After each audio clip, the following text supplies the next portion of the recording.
पिल्लू जसजशी मोठी होते तसं तिला पाणी पाजणं एक मोठं टास्क झालेलं आहे.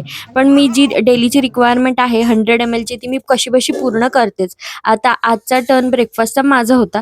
तर मी त्यामध्ये करते व्हेज कटलेट. तर त्यासाठी आधी तेल गरम करून घेतलेलं आहे. त्यामध्ये जिरं टाकलं, त्यामध्ये आलं लसूण पेस्ट, कांदा, शिमला मिरची भाजून घेतली. आता इथे मी टाकते सोयाबीनची पेस्ट. त्यानंतर त्यामध्ये मी ॲड केलेले आहेत उकडलेले मटार. हे सर्व मिश्रण एकत्र करून त्यामध्ये हळद, तिखट आणि पावभाजी मसाला टाकलेला आहे. त्यानंतर मी इथे 5 मिनिटं पोहे भिजत ठेवले होते ते त्यामध्ये ॲड केले. त्यानंतर धणे जिरे पूड आणि सर्व मिश्रण एकत्र करून त्यानंतर 4 मी इथे उकडलेले बटाटे घेतले होते ते यामध्ये ॲड केले आहेत आणि त्यामध्ये मीठ टाकून हे सर्व मिश्रण थोड्या वेळ वाफेवरती ठेवून दिलं.